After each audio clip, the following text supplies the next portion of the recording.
Good morning. Welcome to the UU Church of the South Hills, also known as Sunnyhill. We are delighted that you could join us for this service.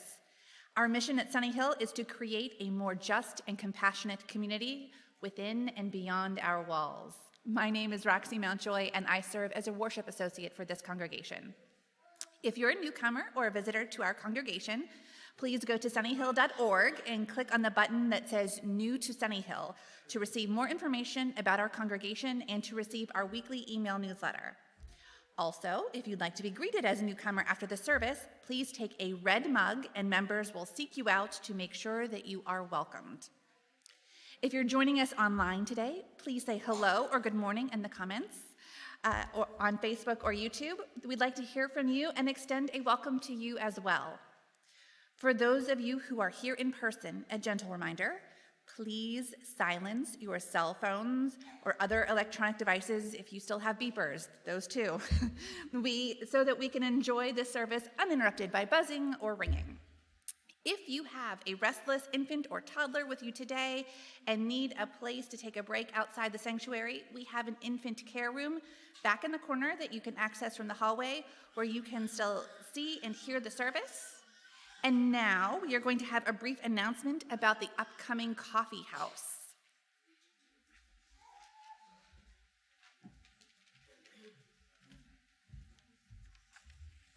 Hi, I'm Finn. And I'm Wyatt. And we're the MCs for this year's we are a part of this year's coming of age class. And we are also the MCs for this year's coffee house. It's happening Saturday, February 11th at 6 p.m. I dig. You dig. We dig.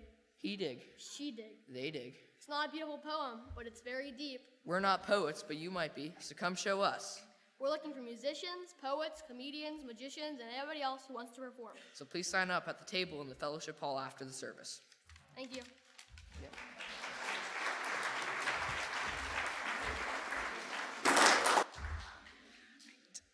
Today's service explores Groundhog Day. Groundhogs hibernate during winter and emerge in the spring. What occurs during these months of hibernation, and why is it important? As human beings, how do the little choices we make, even during times when things are hardly moving, have an impact on our lives and our world? Our opening words were written by Andrew Pakula. Come into this circle of community. Come into this sacred space. Be not tentative. Bring your whole self. Bring the joy that makes your heart sing. Bring your kindness and your compassion. Bring also your sorrow, your pain.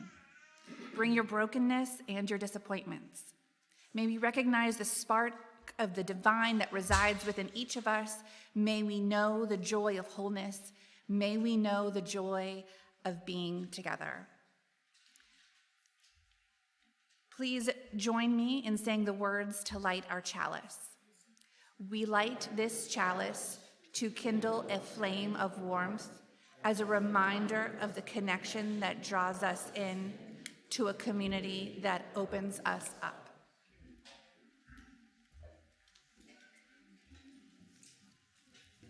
Good morning. Please rise and body your spirit to join in singing our opening hymn, Here We Have Gathered.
Please be seated.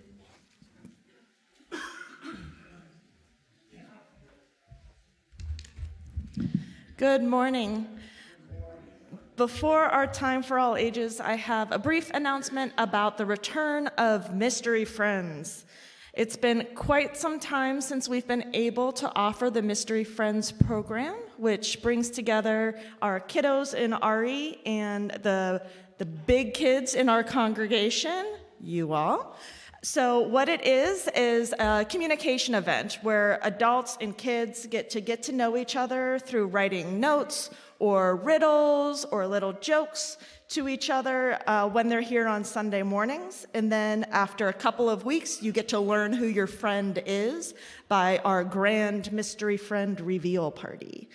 So today in RE, kids are going to be making their little pictures, and then after the service, any adults or big kids who want to have a new friend, make a new friend in RE, will get to select one of the little pockets, and then over the next couple weeks, you'll get to put little things in there before we get to know each other. And that's it. So we're really excited to bring it back. So adults, come see me after the service if you would like to be paired up with a friend. And kiddos in RE, we're going to hear more about it, but when we leave together, we're all going to stay in Fellowship Hall to get your little pictures. Okay? So see me after we leave here in Fellowship Hall. Okay. And now it's time for our children's story. If there are any kiddos present that want to come up, come on.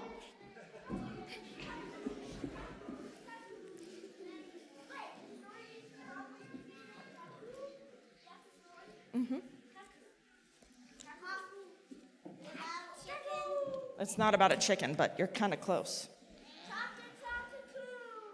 You're very close. Come on up, friends. I wonder what bird this story might be about. No, not a crow either. Nope. Oh. Well, let's find out. Does anybody know what a cuckoo is? A cuckoo clock. A cuckoo clock? Yeah, you're on the right track. A cuckoo bird, exactly. What kind of sound does a cuckoo bird make?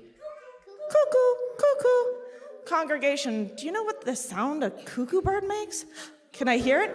Cuckoo, cuckoo. Wow, what beautiful cuckoo birds we have. I know. This story is called Capturing Spring. And remember how to make that cuckoo noise for me, okay?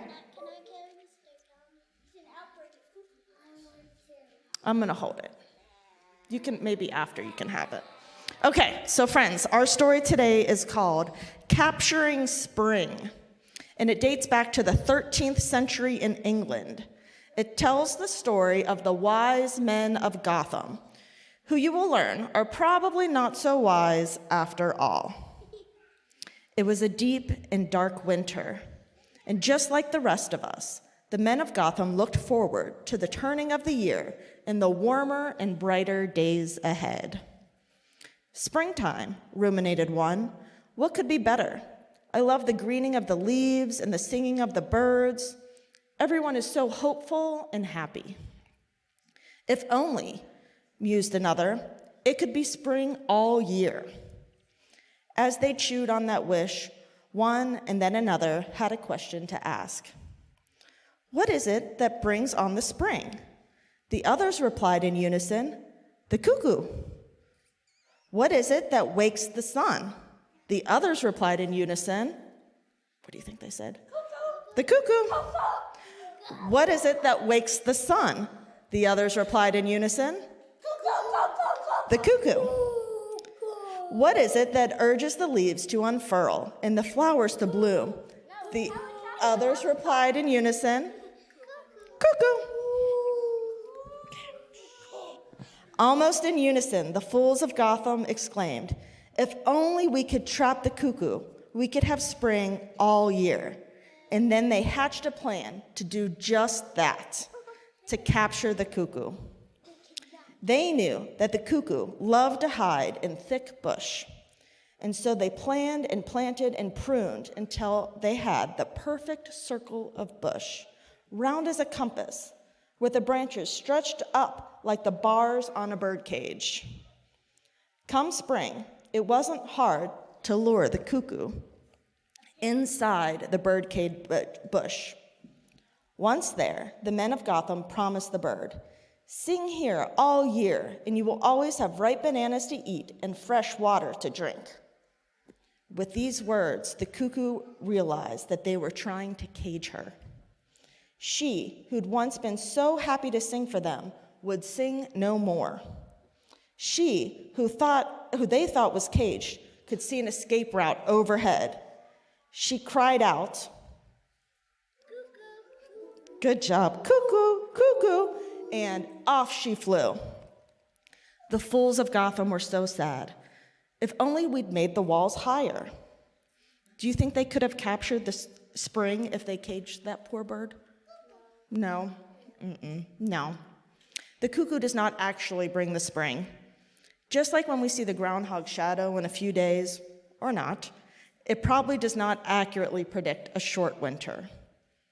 But I can understand wanting to predict an early spring, or even to make it spring all year long. You see, though, we need the dark and the cold sometimes to appreciate the light and warmth and new beginnings that spring can bring.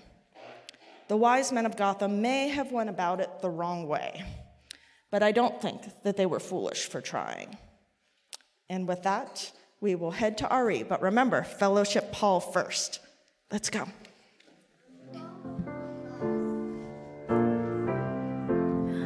As you go, may joy surround you. As you go, go in peace. Know our love is with you always. As you go, as you go, as you go, may joy surround you. As you go, go in peace. Know our love is with you always. As you go. As you go.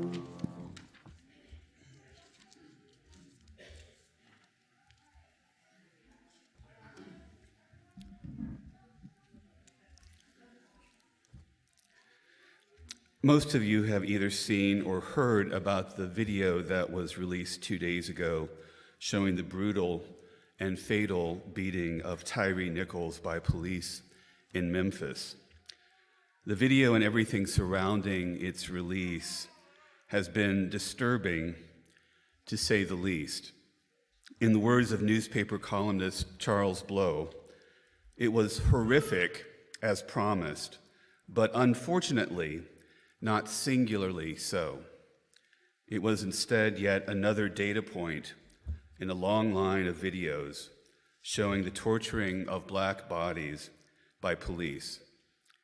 After the killing of George Floyd in 2020, America and the world had the realization that police violence was a problem, and then it simply walked away before the work was done and the war was won.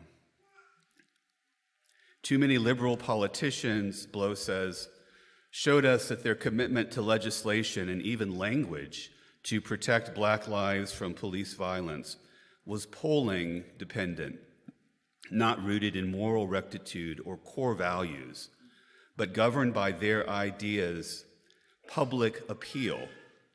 When the winds shifted, these politicians spun like a weather vane. We, as people of conscience, as religious liberals who are, at least in theory, committed to ending systems of violence and oppression, must not turn away from this struggle. We are called to transform our lofty principles and values into concrete action and the disruption of corrupt, oppressive systems, including the system of policing as it is practiced in our country. The police who killed Tyree Nichols in Memphis were part of a unit that had been designed to patrol areas of the city struggling with persistent crime and violence. One of the Nichols family's lawyers said that these special police units that saturate neighborhoods under the guise of crime fighting end up oppressing young people and people of color, often operating with aggression and impunity. Such behavior was reflected in the video in the way the officers swarmed Mr. Nichols and pursued him over a stop that was apparently for a traffic violation. "It's a traffic stop, for God's sake," said Ben Crump, a prominent civil rights lawyer who is also representing the family. Once again, we need to re-examine our values and reprioritize what is most important and what is most humane. As Alex S. Vitale, author of the book The End of Policing, says, we don't have any part of this country that has high-quality medical drug abuse treatment on demand, but we have policing on demand everywhere, and it's not working. It's not working. It's never really worked. And there's no reason to think that policing as we know it will ever work when it comes to addressing the underlying problems that have been plaguing our country since its inception. We must show up to enact the changes that will make a difference for the better. We need to show up not just at polling places on Election Day and at the rallies and protests, but also at city and county council and commissioner meetings and police review board meetings and school board meetings, anywhere and everywhere where decisions are being made about the use of force on our streets, in our schools, in our jails, and elsewhere. And we must demand change. This struggle will be a long one, and we will often be distracted or discouraged, but the work must continue. There's simply too much at stake to just throw our hands up in despair. I light this candle as a reminder of the fire of justice that we must kindle and rekindle again and again as we work for liberation and an end to violence, hallmarks of the beloved community that we long to create.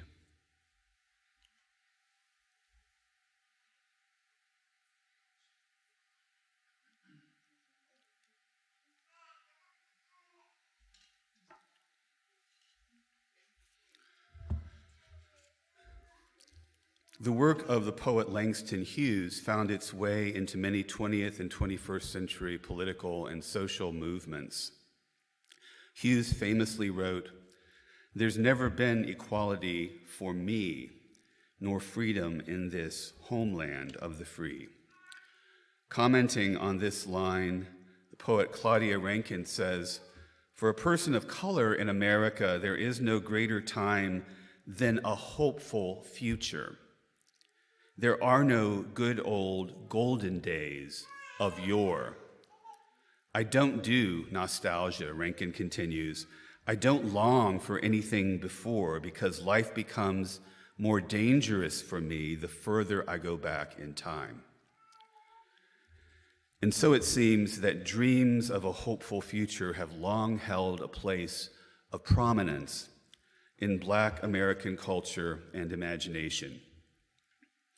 Echoing Langston Hughes' famous question, "What happens to a dream deferred?" Martin Luther King Jr. said in 1959, "Is there any one of us who has not faced the agony of blasted hopes and shattered dreams?" And King later said, "I am personally the victim of deferred dreams." The beautiful piece the choir is about to sing with words by Langston Hughes and music by Audrey Snyder is based on Hughes' poem, Dreams, which reads as follows. "Hold fast to dreams, for if dreams die, life is a broken-winged bird that cannot fly. Hold fast to dreams, for when dreams go, life is a barren field, frozen with snow."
This is a time in our service where we share joys and sorrows that have been submitted by members of the congregation. After each joy or sorrow that I share, please respond by saying, "We hold you in our hearts." A mixed joy and sorrow from Christy Craig, who says, "My mother, also known as Grammy to many, was recently diagnosed with stage 4 breast cancer. And while she is now home with us, she is very weak, and we're still trying to figure out what the future looks like in terms of treatments and prognosis. Our family wants to extend our sincere appreciation for the support, kindness, and love that has been shown to us as we come to terms with our new normal.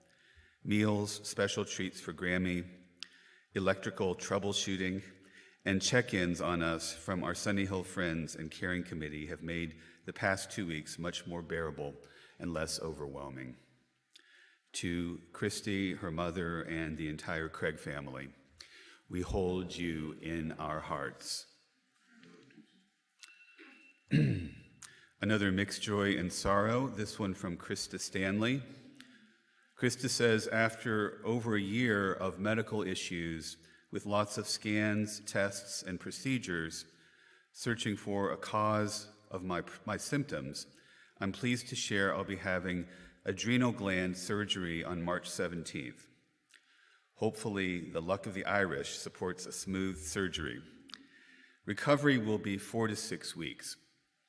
Please keep me in your thoughts and prayers and send healing vibes my way. I feel truly blessed for my family, friends, church family, and medical team."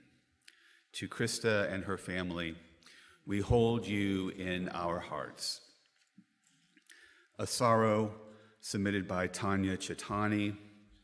Tanya says, "Former Sunnyhill member Kristen Westbrook died of pancreatic cancer this week. She was just 50 years old and had 2 kids, Molly and Van." To Kristen Westbrook's family and friends, we hold you in our hearts. As we sing our meditation hymn, I invite anyone who wants to do so to come forward, light a candle, silently place it in the sand, and then return to your seat.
Please join me in the spirit of meditation. I invite you to take 3 deep breaths with me. Breathe in, breathe out. In,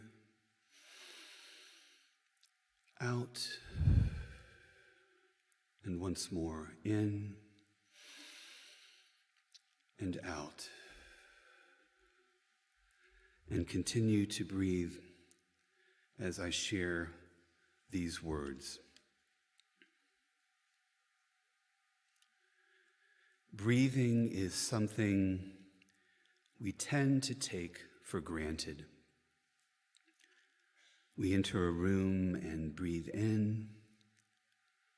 We take a seat and breathe out. Waking or sleeping, moving or sitting,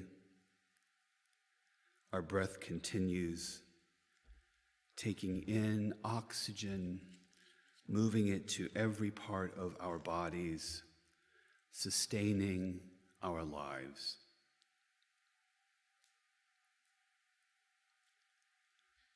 But we have seen how breathing can be threatened by disease, by violence, by willful neglect or malice. How breathing can be threatened by ignorance, by hubris, by active and passive forces of oppression and marginalization. As we breathe in silence for the next minute, let us be fully aware and appreciative of the gift of breath and breathing.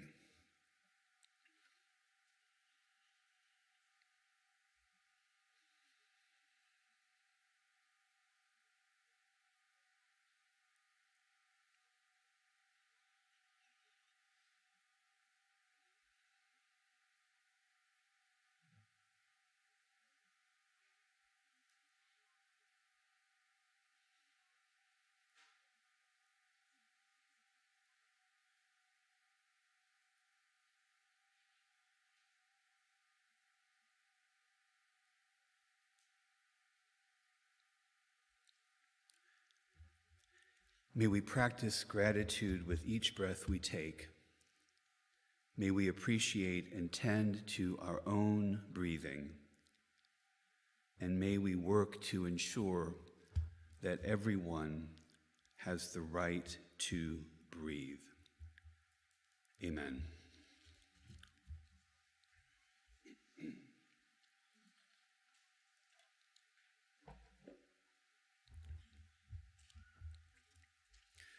Six years ago, when our church building project was underway, I moved my office and all of its contents downstairs into what is now our youth group room. The windows in that room afford an excellent view of Sunnyhill's backyard right from about ground level. And while I was in residence downstairs, I became well acquainted with the various fauna who live on our property. You've probably seen some of them through our sanctuary windows on Sunday mornings.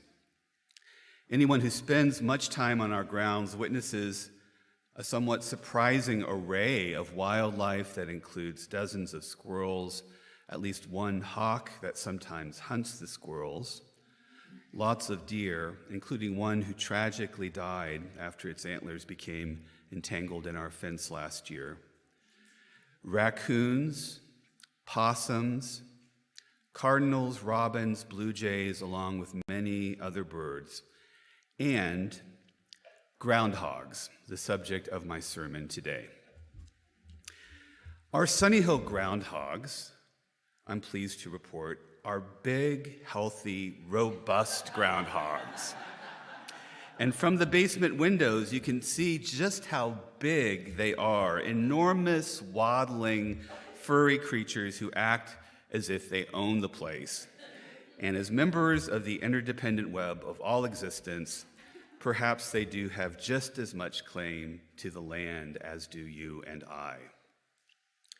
During my basement dwelling days, I became fascinated by groundhogs and learned a few facts about them.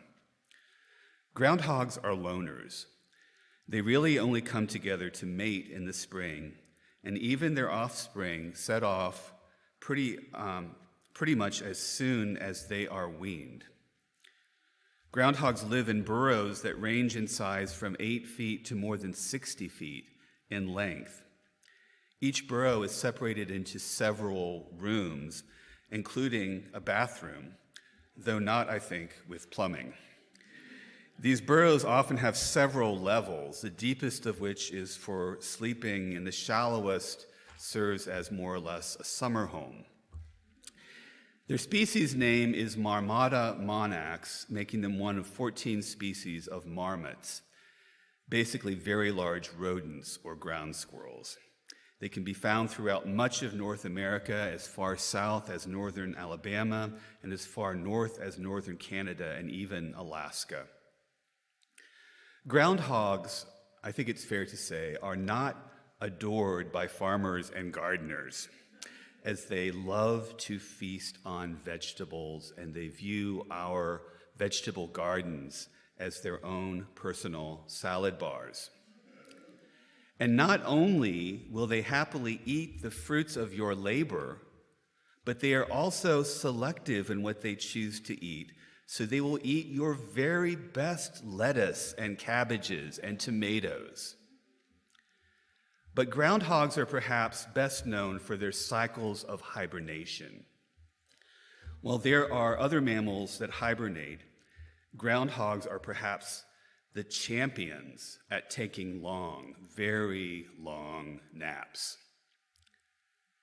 During hibernation, groundhogs' body temperatures drop from 98.7 degrees Fahrenheit to as low as 37 degrees, and their heart rates plummet from 80 beats per minute down to just 5 beats per minute. Both of these drops are much steeper than those of other hibernators, including bears. During the winter months, groundhogs go through cycles of about a week of hibernation, followed by 3 or 4 days of waking and feeding before retiring back to their burrows. And they go through this cycle between 12 and 20 times each winter.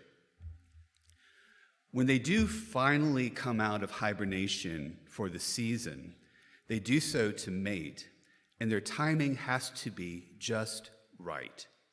If they emerge too late or too soon, their offspring's chance of survival decreases dramatically. As explained by retired Penn State biology professor Stam Zervanos, most groundhog matings happen in a 10-day period in early March. If the offspring are born too late, they can't get enough weight for the next winter.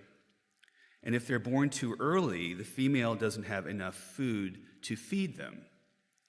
So the window of opportunity is really quite small, and the groundhog needs to be able to accurately gauge the time they should come out of hibernation if they are to successfully mate and reproduce offspring who will survive through the following winter. In this way, the groundhog is, in fact, a pretty good predictor of the start of spring. But from a human point of view, it's difficult to see at a casual glance if a groundhog is, at any given time, emerging from its burrow in between hibernation cycles, or if it's coming out for the season. Groundhog Day, like most holidays, other than political holidays, has its roots in religious celebrations. Groundhog Day coincides with Candlemas, which commemorates the occasion when the Virgin Mary, in accordance with Jewish law, went to the Holy Temple in Jerusalem to be purified 40 days after the birth of her son, and to present Jesus at the temple as her firstborn. This festival was formerly known in the Roman Catholic Church as the Purification of the Blessed Virgin Mary, but is now known as the Presentation of the Lord. Candlemas is also the occasion when all of the candles to be used in the coming church year are blessed, and members of the church are invited to bring their own candles in from home to be blessed as well. Candlemas is the result of the appropriation of the Celtic holy day of St. Bridget, a festival of fertility, which is related to the ancient pagan celebration of Imbolc, a traditional festival that marks the beginning of spring. Most holidays, by the way, follow this same pattern. A pagan holiday is appropriated by the Christian church, and then over time, it morphs into some kind of secular celebration. That's how Halloween and Christmas and Easter all came to be celebrated at their respective times of year. And in this case, the humble groundhog came to occupy an elevated position as the designated harbinger of spring.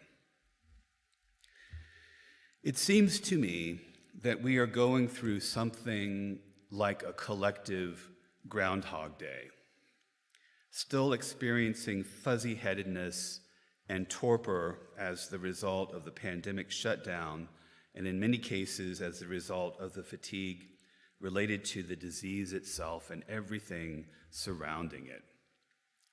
We're trying to emerge, but we don't have the groundhog's certainty about the time being right.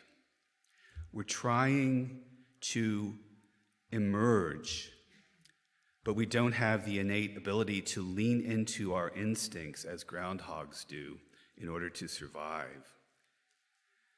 We're trying to emerge, but we're still wrestling with a lot of anxiety. We're trying to emerge, but as we do so, we find that we don't quite recognize the world into which we are emerging. Everything feels different. Things have changed, and we sometimes find ourselves not feeling quite as at home in the universe or in our own skin as we used to feel. During the shutdown phase of the pandemic, people often drew parallels between what they were experiencing and the plot of the movie Groundhog Day, in which the lead character was forced to relive over and over the same day in his life until something shifted. And there was this sense of sameness to those early pandemic days, this sense of nothing ever changing, at least not in any good way. But there are some lessons from the movie that I think might help us as we venture forth from our burrows and start to become more fully awake to a world that is forever changed and forever changing. Naomi Alderman is an English novelist who first saw the movie Groundhog Day at the age of 18 when she was going through a challenging period in her life following the suicide of a family member. And she found in the movie a redeeming message that has helped her and stuck with her over the years. In the film, the character of Phil undergoes a transformation. As he finds himself stuck in the same day again and again and again, he moves through all the stages of grief, including denial, anger, bargaining, depression, and eventually acceptance. The movie never quite articulates what it is that changes for Phil, what takes him from a deep burrow of depression toward the emergence of acceptance. But Alderman puts it this way: I would argue what has changed for him is he has been worn away by being in the presence of other humans so intensely that he is no longer able to just perceive them as mindless plebes or props around him. And he starts, almost without meaning to experience the people around him as genuine and real. He starts to experience the people around him as genuine and real, and that experience makes all the difference. His focus begins to shift outward, and as it does, he starts to poke his head out of the hole in which he has been living for so long, even before the start of the film. Alderman suggests a particular practice based on the movie that she has found effective and that she recommends to others. She says, here's a thing I do sometimes. It sounds weird, but it's sort of a spiritual practice. Every now and then, when I feel like I have either been through some hard times or that I've somehow become a little too blasé about my life, I spend a month, every single day, going to a place that I have not been before. Alderman continues, you can do this while traveling, obviously, but it is much more effective if you do it very, very close to where you live. So things that are within half an hour of where you live. In other words, You could always have gone there, but you just never bothered to get off of your beaten track. You've never ever gone to have a look at that tiny little weird art gallery that you pass by on your way to work. You've never gone to sit in that park. You've never gone to be in that church. You've never tried out the baguette from that cafe. Sometimes I do this every day for a month. Literally, it can be 5 minutes. But suddenly, I have a sense of the incredible richness around me, of things that I have seen but not really noticed. And at some point in that month, what happens is I receive the benediction, that's what I call it, which is at some moment, I will become aware of the incredible beauty and richness of everything around me. Alderman concludes, and when you look at the world that way, when you look at the world with Phil Connor's new eyes, when you go right through the sense of ennui, through the despair, right through to the other side, then all you can see is how amazing it is just to be allowed to be alive right now. Over the past few years, we've definitely been through some stuff, some extremely challenging times, individually and collectively, and we've gone through that cycle of ennui and despair again and again. And right now, we're all struggling to break through to something new, to emerge into some long-awaited spring. Unfortunately, we do not have the groundhog's keen sense of timing, that instinctual sense of when the time is right to come out of our burrows. But each of us can begin to practice, as Naomi Alderman suggests, ways of leaving behind our anguish and torpor, and once again becoming aware of the incredible richness and beauty of everything around us. It's not too late to gain this awareness. Each day presents us with new opportunities, even if at first glance it appears to be just the same old thing, endlessly repeating.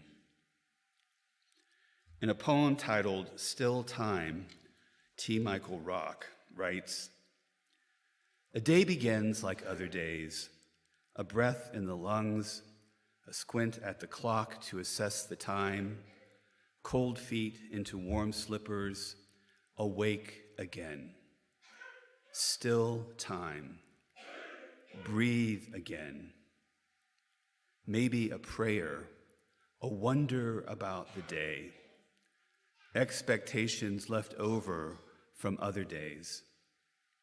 Still time.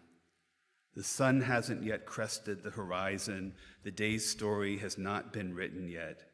There is still time to write, to walk, to love, to forgive.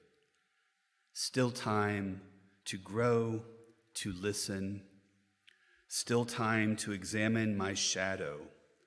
Still time to be my best self. This is why we come to this holy day with Punxsutawney Phil and St. Bridget, because there is still time." I hope and pray that as we struggle to climb out of our burrows, cluttered as they are, with unfulfilled dreams and shattered expectations, we will start looking at old familiar things in new ways, and once again begin to recognize together just how amazing it is to be alive right now. The blessing, the benediction that has been waiting for us to discover it. And that in so doing, we will extend that blessing outward in ever greater circles of compassion and justice for all. May it be so. Amen. Please rise in body or spirit and join us in singing Wake Now, My Senses.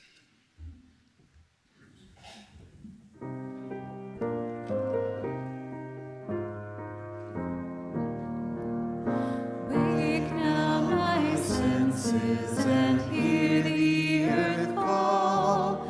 Feel the deep power of being in awe. Keep with the web of creation your vow. Giving, receiving, as love shows us how.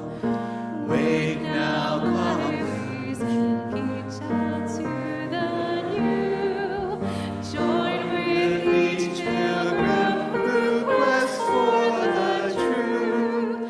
Honor the beauty and wisdom of time. Suffer thy limit and praise the sublime. Wake now, compassion, give heed to the cry. Voices of suffering fill the wide sky. Take as your neighbor both stranger and friend. Praying and striving their hardship to end. Wake now, my conscience, with justice thy guide. Join with all people whose rights are denied. Take not for granted a privileged place. God's love embraces the whole human race. Wake now, my vision of ministry clear. Brighten my pathway with radiance here. Mingle my calling with all who will share. Work toward a planet transformed by our care. Thank you. Please be seated.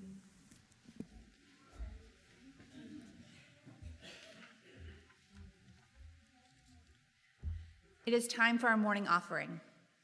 Today's designated offering will benefit the Alliance for Police Accountability, a grassroots Pittsburgh organization that is building power for Black and marginalized communities.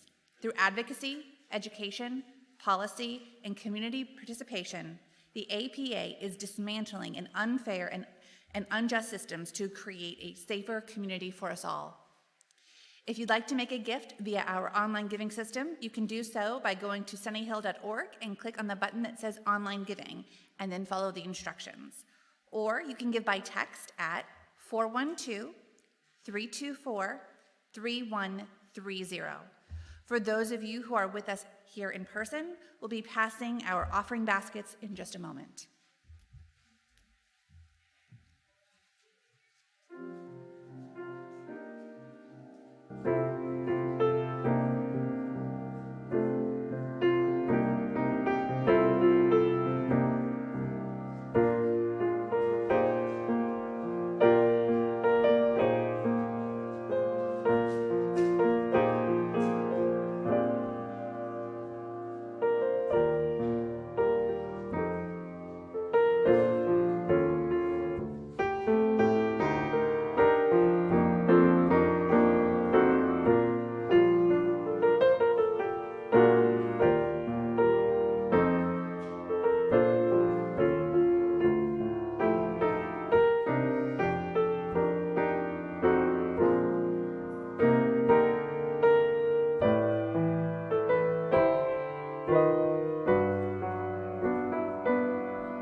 Please join me in saying the words to extinguish our chalice.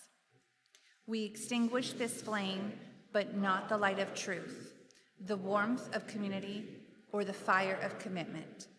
These we carry in our hearts until we are together again.